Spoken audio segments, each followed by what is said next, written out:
Straight Shift with the Car Chick, the podcast that's all about cars, buying, selling, fixing, and driving, and sometimes running fast if you're the car chick. Now, here she is. Welcome, everyone, to the Straight Shift, the last podcast for the 2018 year. I don't know about you guys, but I can't believe how fast 2018 has gone by. And the exciting part is we are seeing a lot of great 2019 car models out on the market. Now, I saw a lot of these models at the Charlotte International Auto Show back in November, but there were a few models that I really wanted to see. I was really excited about, but they weren't there. The Charlotte Auto Show it's a great show. It's put on by the Greater Charlotte Dealers Association, and Jen and her team do a great job. The dealers do a great job of helping contribute cars and people to the show. But the reality is Charlotte is around, I think about 20th in the market. So for the manufacturers, with them spending less and less money each year on traditional auto shows, Charlotte sometimes gets left out. That, and we also frequently are the same weekend or close to the same weekend as the LA Auto Show. So clearly all the really cool, good new stuff goes there. If you haven't seen my review of the Charlotte Auto Show, go to my YouTube channel, which you can get to at carchick-tv.com. That URL will take you directly to my YouTube channel. It's the easiest way to get there. And you can check out my review. There are some great vehicles that I touched on there, including the brand new 2019 Subaru Ascent 3-row SUV. That's fantastic. They also redesigned the Forester for 2019, and I covered that. I really loved that one. And the Acura RDX, which was redesigned for 2019. And that vehicle actually won my pick of the show. If you check that out, you can also see my infamous WTF award and meet this fantastic young man, a 10-year-old boy named Logan, that knows more about cars than most of the manufacturer representatives. I tell you, this kid's amazing. So if you haven't seen that video, definitely check it out. But on this podcast, I wanted to cover some of the 2019 vehicles that I really am excited about, that have been highly anticipated in the market that I wasn't able to cover in that video. First up is the Audi A6 sedan. Audi has been redesigning their vehicles very aggressively over the last couple of years, and the A6 is a full inside-out redesign. With Audi and a lot of the other German manufacturers, they tend to be very conservative. I mean, they're German, so they're naturally more conservative. So they don't tend to do daring redesigns. You're not going to usually see the word bold or radical associated with one of their redesigns. They're a little more predictable. They know what works, and they evolve their styling cues a little more conservatively. But that's not to say that they are boring in any way, shape, or form. They just tend to focus their redesigns more on engine performance and technology, as well as luxury refinement, rather than making really weird new exterior styles. So when you see a new Audi or you see a new Mercedes on the road, you are probably not going to be like, whoa, what the heck was that? You're going to be like, oh, that's the Audi. Is that the new one? It looks a little different. And the A6 is no different. It is a little bit bigger. It's longer, it's wider, it's taller than the old A6. And the styling is a teensy bit more aggressive, but it's definitely not radical. It's still very elegant. The interior is gorgeous. Audi keeps upping the luxury quality and comfort of their interiors, but I kind of expect this in a sedan that starts at $60,000. I expect it to be really nice, but it's still, I got it and I was like, whoo, this is really pretty. And of course, it features all of Audi's new technology, and that's kind of their shtick within the luxury segment. They are probably the best manufacturer in the luxury segment for technology, and they have their brand new MMI entertainment system, which stands for multimedia interface. It's got a full digital dashboard. It's like you look at the whole dashboard, and it's almost like this one big widescreen computer monitor, and everything that you ever wanted to know, and a lot of stuff that you really didn't want to know and didn't care about, they put up there, including a big navigation screen, and they have the Apple CarPlay, Android Auto integration. It's really great technology. So if you're kind of a techno nerd and you like to have the latest and greatest technology in your vehicles, Audi is definitely one to take a look at.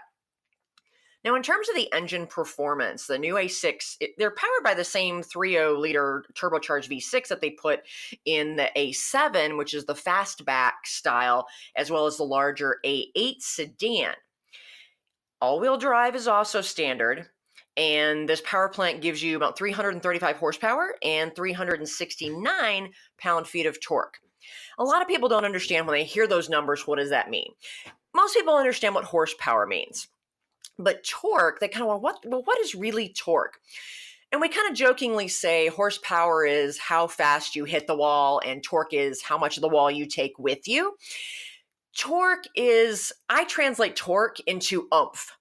Torque is how much get up and go do you have. Horsepower is going to determine, your top speed and, overall how much the vehicle is going to pull. But torque is really when you step on it, when you step on that gas pedal, whether you're from a standstill or you're going 35 miles an hour and now you're going to step on it so you can merge onto the freeway, the torque is going to be the thing that gives you that oomph, that pickup, that get up and go. So a vehicle that has a higher torque number than a horsepower number like this A6 is going to have a lot of oomph. You're going to feel that performance, and you are not going to question whether or not you're going to be able to get up to speed on one of those crazy tight-on ramps on the freeway.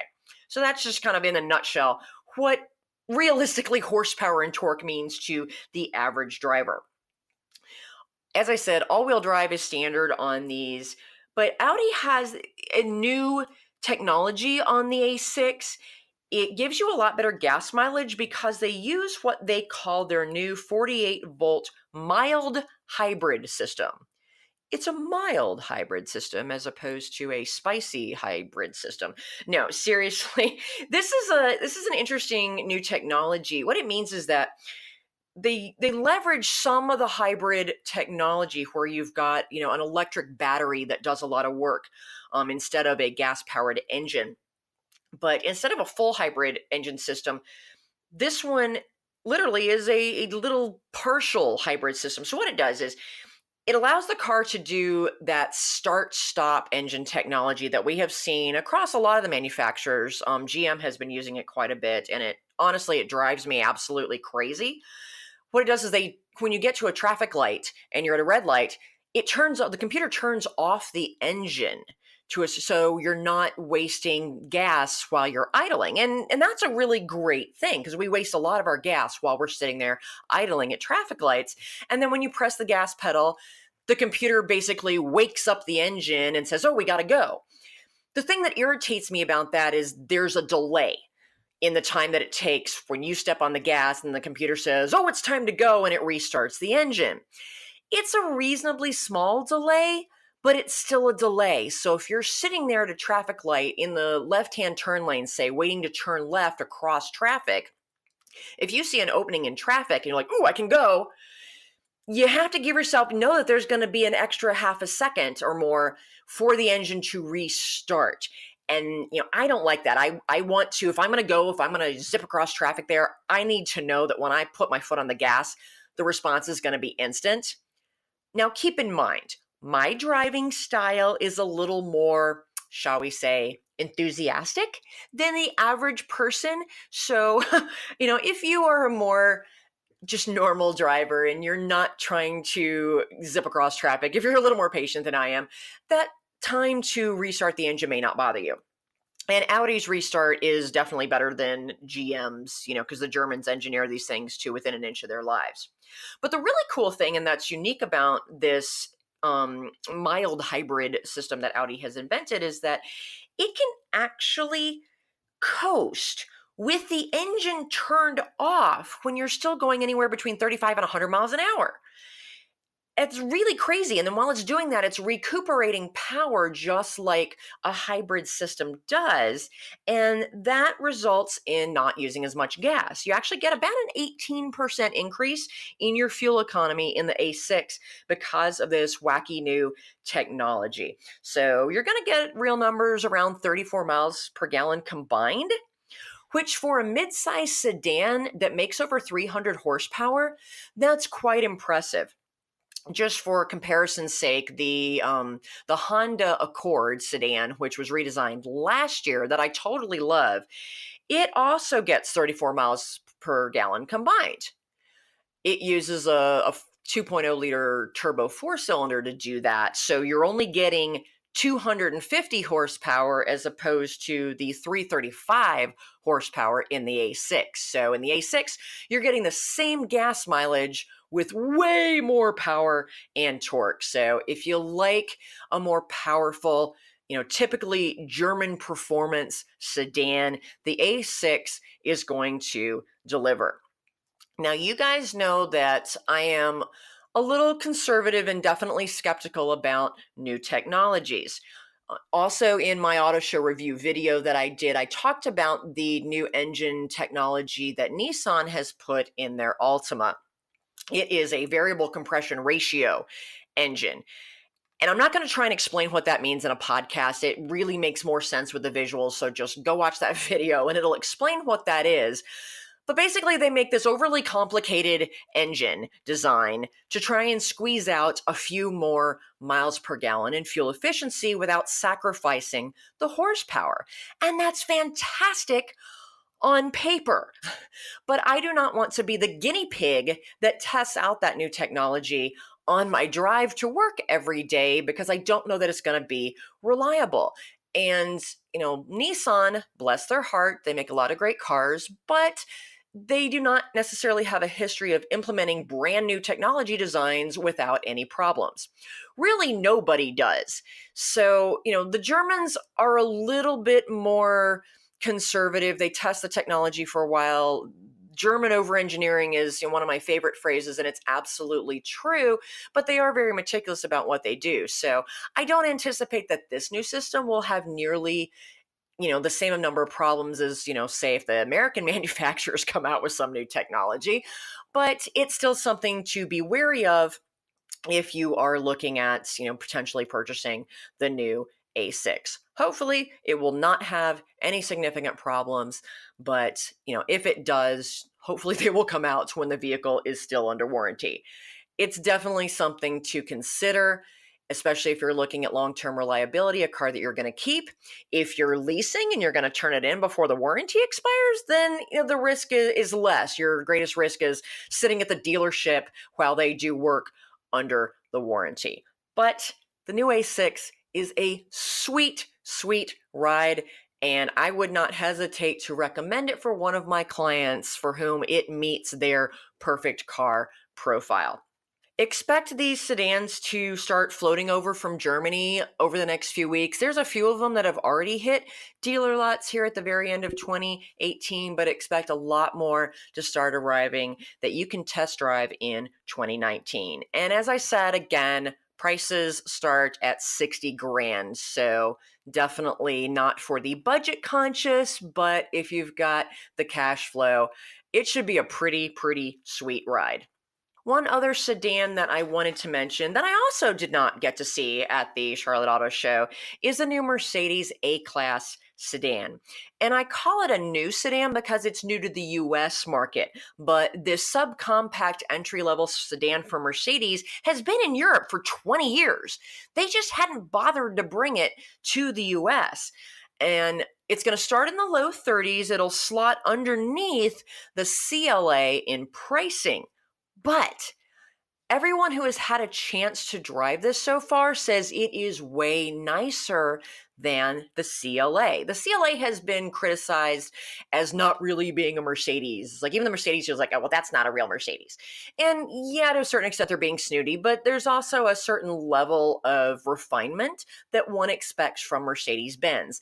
And the CLA does feel a lot cheaper, a lot more plastic than the C-Class.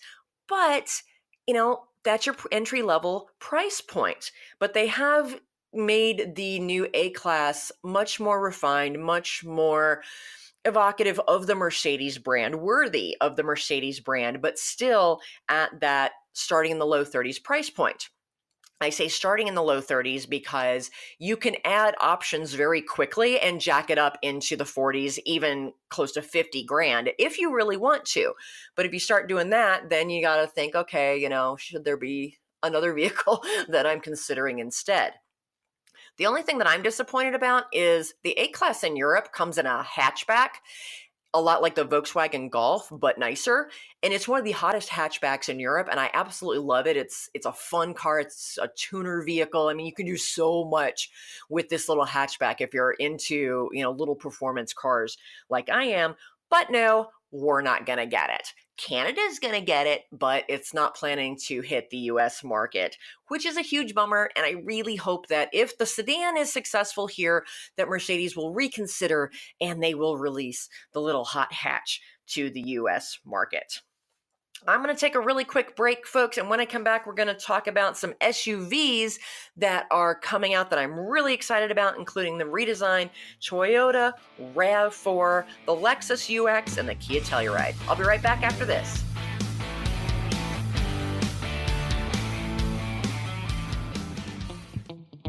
Do you hate car shopping? Do you worry about being taken advantage of, or about finding the right car at a fair price? Buying a car can be a frustrating and time-consuming experience. But what if you could get a great deal without having to do a ton of research, without having to haggle, and without the fear of buying a lemon? You can. As your personal car shopper, the Car Chick will help you pick the perfect car based on your unique lifestyle, budget, and personality. She'll handle all of the legwork and negotiating for you. All you have to do is sign the papers and take the keys. It's that easy. To learn how the Car Chick can save you time, money, and hassle on your next car purchase, give us a call at 888-575-2138. That's 888-575-2138. Or visit us on the web at thecarchick.com. Ah, the Car Chick is back for more Straight Shift. Welcome back to the Straight Shift. We are talking about some of the most anticipated new and redesigned vehicles for 2019. And the one that I am the most excited about, I went to the auto show in November, super stoked to see this vehicle, and it wasn't there. And it's a 2019 Toyota RAV4. Okay, you may be thinking, why were you so excited to see a Toyota RAV4? Well, here's why. The RAV4, while, being economical, and it's never been sexy, and I like seeing sexy things and sporty things, but the RAV4 has been historically the single most reliable, dependable small SUV on the market. You can never go wrong with a Toyota RAV4. And I can't say that about any other small SUV, not even the Honda CRV, because there have been years where the CRV has had problems, including recently with their silly oil gas mixture problem that they've had on a few of their vehicles. We'll talk about that on a different day. But the RAV4 is just a no-brainer choice when you're looking for a small SUV, and one of your priorities is reliability. If you keep vehicles for a long time and put a lot of miles on them, you need to look at the RAV4 no matter what model year it is. But I was super excited to see the 2019 redesign because the styling of the RAV over the years has been kind of meh. It's gone from meh to a little funky to, it just doesn't appeal to everyone. It has never been what I would consider, rugged. I wouldn't think that the RAV4 is something that you would take off-road to go camping. Well, now it is. The new design is just amazing. And Toyota teased me with this new design at the auto show by having a giant billboard with pictures of the 2019 RAV4, but they didn't have the actual vehicle there. They had the 2018 model there. I'm like, guys, really? You might as well just not even bring it at all if you're going to tease me like that. But the new ones are going to start hitting dealer lots in January. I've just got probably another couple weeks before I can get my hands on one of these and actually do a full test of it.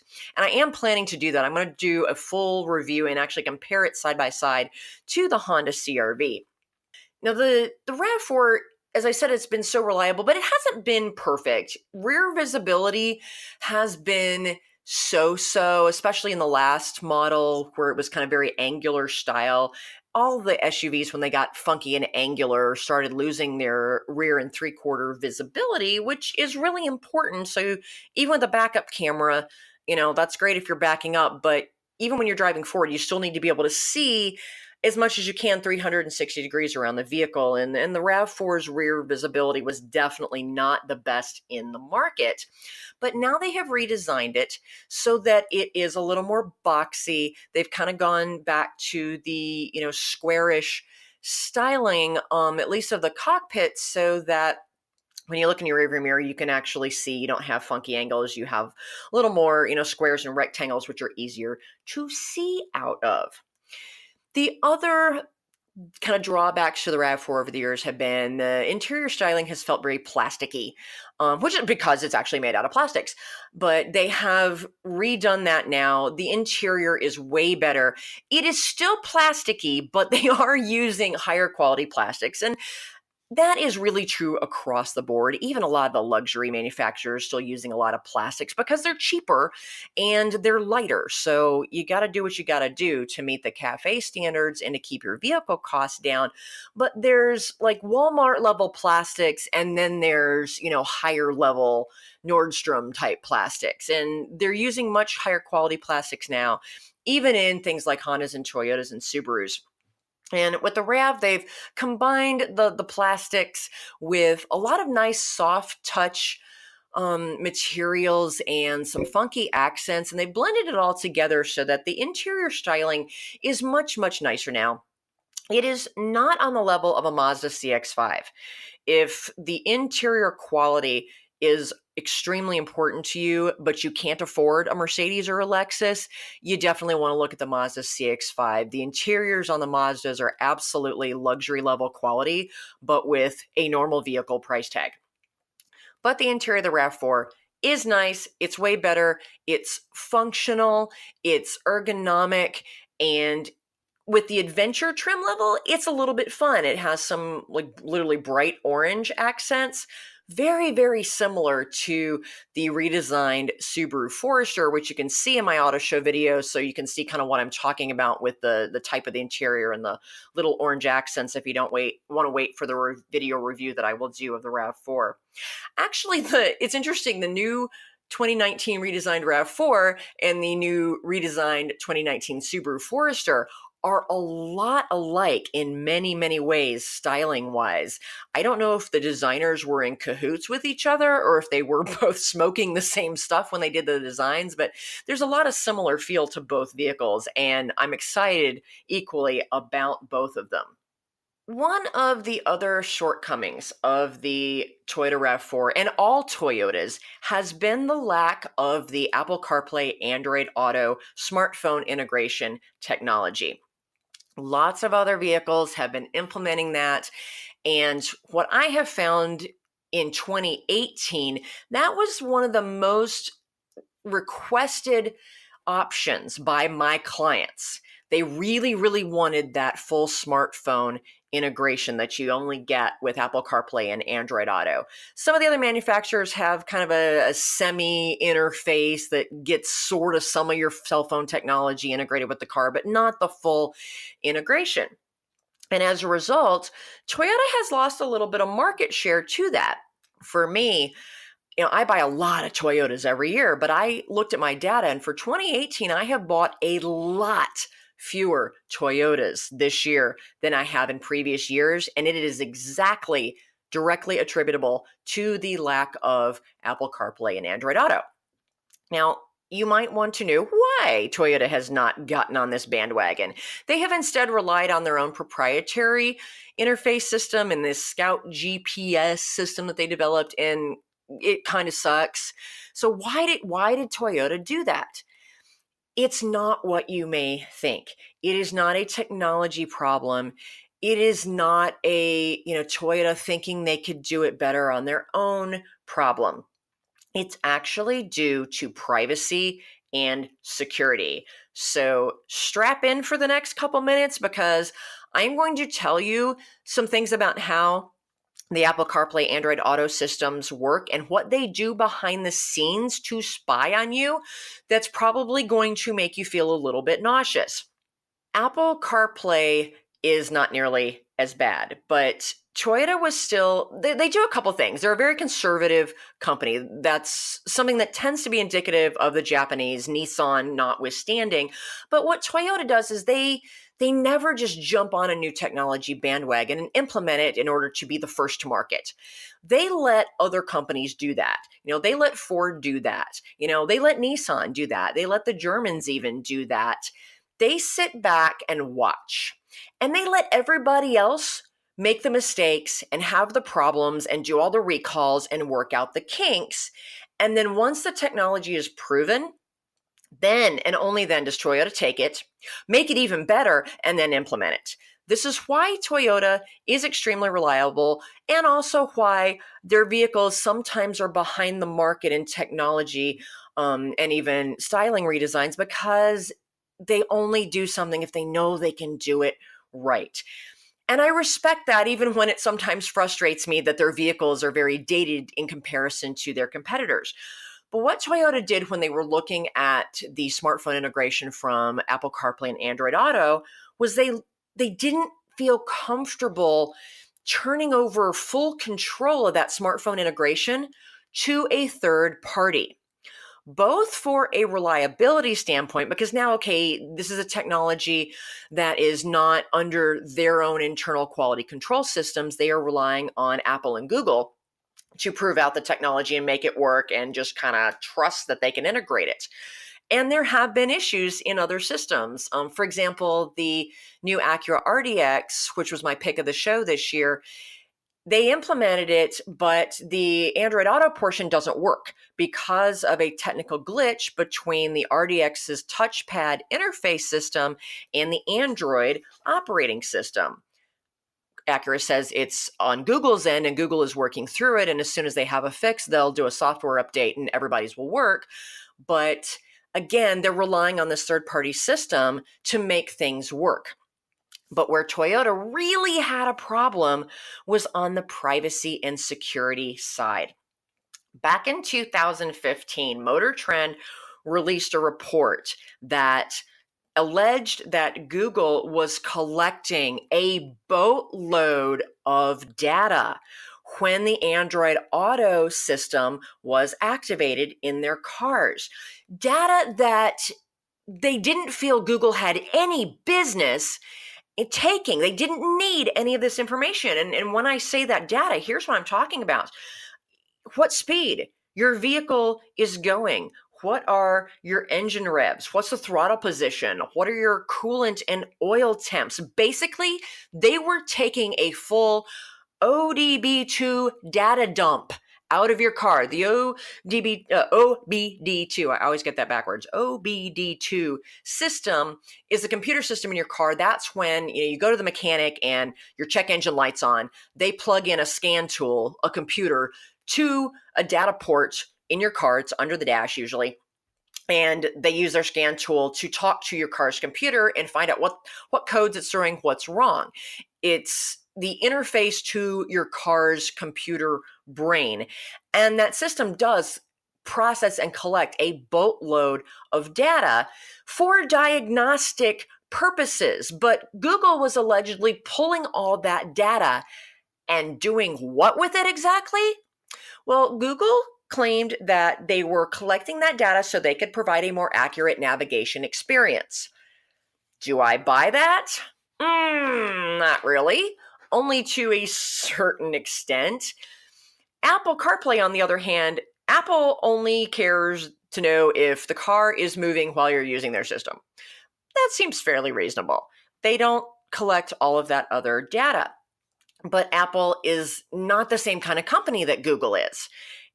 Apple is a computer device company.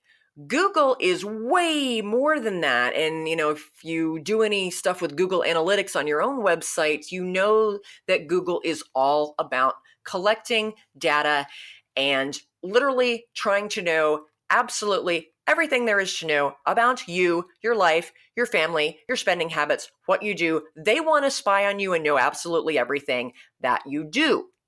So it's bad enough that happens when I'm online and I'm shopping around and, I'm looking at something on Amazon, and then next thing I know, I'm on a totally separate website, but there's an ad for that thing on Amazon because they've been cyber stalking me and my behaviors. I expect that when I'm on the internet. I do not expect Google to be spying on me while I am in my car. I mean, if you think about it, if they're pulling that kind of data, like your vehicle speed and your engine revs and things that really are indicative of your driving behavior, what the heck are they doing with that? Is that information that they're selling to someone else that they could give the government access to? I mean, what if the government could just access that data directly from your car, which, by the way, they want to anyway because they would rather charge you taxes based on the miles that you drive every year and how you drive instead of putting that tax on gasoline, because that's what goes into the government's infrastructure budget. And again, that's a whole other topic that we can talk about on another podcast, but the government wants that data from your car anyway. What if they get access to it and use the data about the speed you were going, and they can just mail you a speeding ticket and say, hey, according to your car's data on this date and time, you were going 15 miles over the speed limit. Here's your ticket. Thank you very much. Can you imagine? I would be totally screwed. I don't want anybody collecting that data from my vehicle, and there's no way to opt out of that right now. So this is the core of Toyota's issue with Apple CarPlay and Android Auto.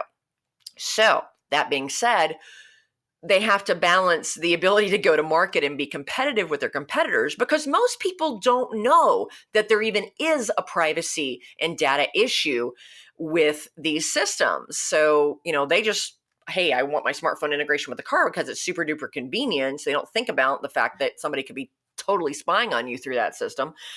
So Toyota has to still be competitive in the market. So they have implemented Apple CarPlay because they are now comfortable that Apple's not collecting a whole bunch of data that they don't think they should have.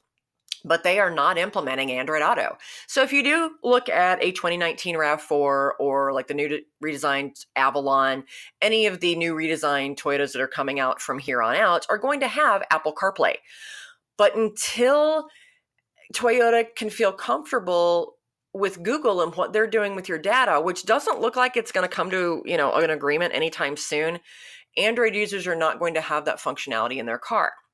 And quite honestly, now that I have dug into this a little bit more and really seen what Google is taking in terms of information and then being very cagey about what they're doing with it, I'm not sure I want that technology in my car. I have a lot to lose if people start spying on my driving behaviors. So I would just as soon keep my own privacy and not have that level of integration.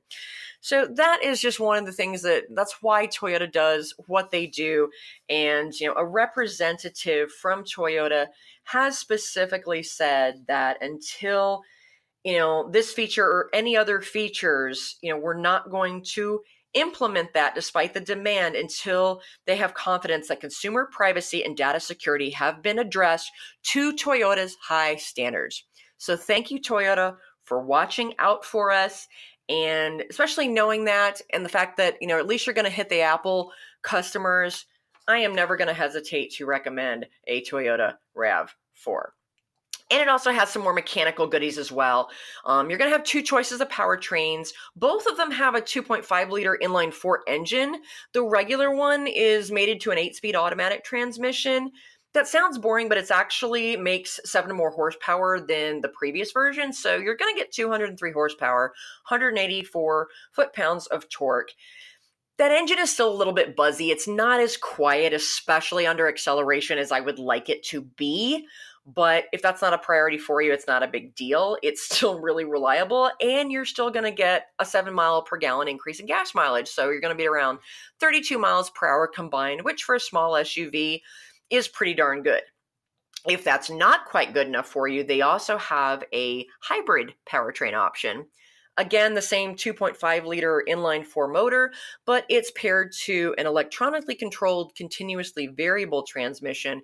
It gives you 4 different hybrid modes and gets about 41 miles per gallon in the city, 37 on the highway. And the hybrid model is only going to be about $2,000 more than its regular counterpart. Expect prices to start at about $26,000 for your base LE model and go up to about $34,000 for the top of the line limited model. And you can get a couple of really interesting all-wheel drive options. Front-wheel drive obviously is standard, except on the hybrid. Hybrids are always all-wheel drive, but they do have a new all-wheel drive system that they call Dynamic Torque Vectoring All-Wheel Drive with Rear Driveline Disconnect. What the heck does that mean? It means that the system can direct up to 50% of the torque, and I remember I told you torque was oomph, get up and go, to the rear wheels, and then distribute it between the left and right wheels depending on where it's needed. This is going to help you get unstuck in mud, snow, on ice.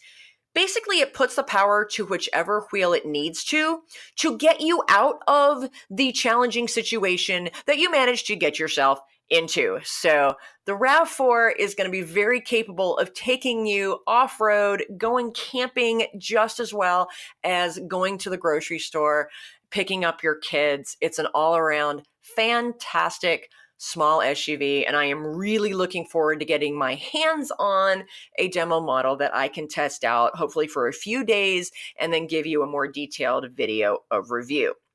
They should start hitting dealer lots this January with the hybrid models to follow, probably around late March.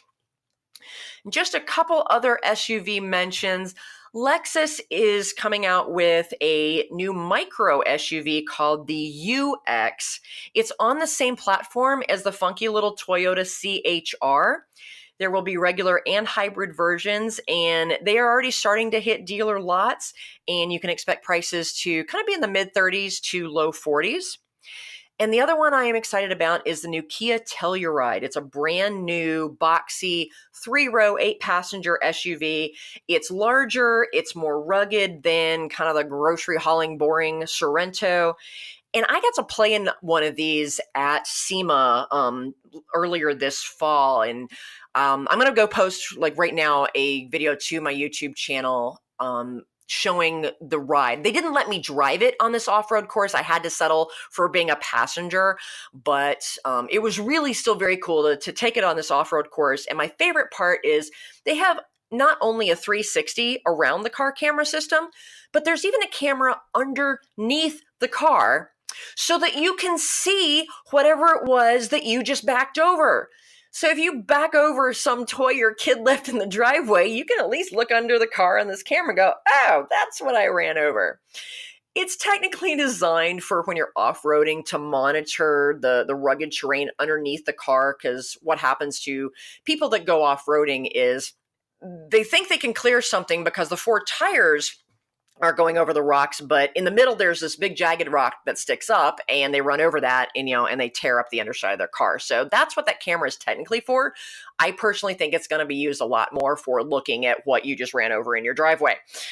Anyway, the new Telluride, it was designed at Kia's US design studio, and it's currently in production at their Georgia plant. So it's made in the United States, and it should be released in Q1 of 2019, but as a 2020 model. They haven't announced pricing yet, but I'm expecting it to start in the 40s for a decently trimmed out model.